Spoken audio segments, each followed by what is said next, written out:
प्राप्ति की। इसका विशेष कारण गुरु नारद जी ने मंत्र दिया और गुरु नारद जी ने उपासना पद्धति बताई। देखो, हम तुम्हें नामदेव जी की कथा सुनाते हैं। जन्मांतर में नामदेव जी ने बहुत भजन किया था पूर्व में, तो बाल्यावस्था से भगवान के नाम में और रूप में बड़ी आसक्ति थी नामदेव जी की, स्वाभाविक। नामदेव जी का नाम पर अटल विश्वास था। बाल्यकाल से ही सर्वदा वो विठ्ठल विठ्ठल विठ्ठल, जय राम कृष्ण हरि, जय राम कृष्ण हरि, ऐसा जपते रहते थे नामदेव जी। उनकी जिह्वा निरंतर राम कृष्ण हरि विठ्ठला विठ्ठला विठ्ठला।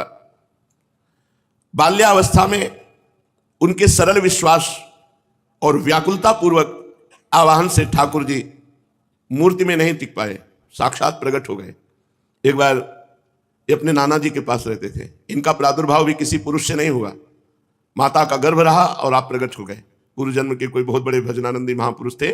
इनकी माता जी बाल्यकाल में अपने पिता से अर्थात नामदेव जी के नाना से पूछा कि मेरा पति कौन है, तो उन्होंने ठाकुर जी को बताया, ठाकुर जी आपके पति है।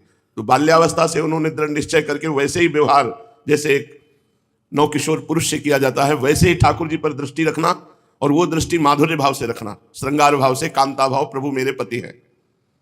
जब ये नव युवती हुई तब इन्होंने प्रभु से कहा कि मेरी मांग है कि मेरे संतान हो अब आपसे, जब आप हमारे पति हो तो आप हमारे संतान प्रदान करें। तो अनंत ब्रह्मांड जिनके संकल्प से प्रकट हुए, उन्हीं भगवान के संकल्प से नामदेव जी महाराज गर्भ में आ गए।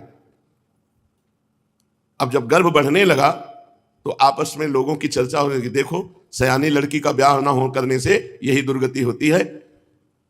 यह चर्चा नामदेव जी के नाना के कान में पड़ी। अभी नामदेव जी गर्भ में ही थे। उन्होंने बेटी को बुलाया और कहा, ऐसा तो हम कभी नहीं सोच सकते थे कि हम इतने महाभागवत ठाकुर जी की सेवा परायण, बच्चापन से तुम्हें धर्म की शिक्षा दी, तुम गर्भ कैसे धारण कर लिए, कौन है तुम्हारा पति? तो उनका, पिताजी आप नाराज मत होइए, जिनको आपने पति बनाया कि ये तुम्हारे पति हैं, उनके सिवा आज तक मैंने किसी को देखा नहीं, किसी को छुआ नहीं। ये गर्भ मैं भगवान को साक्षी करके कहती हूँ कि भगवान का ही है, इन्हीं का दिया हुआ है। बड़े प्रसन्न हुए, बोले अब मुझे किसी की परवाह नहीं कि कौन क्या करता है।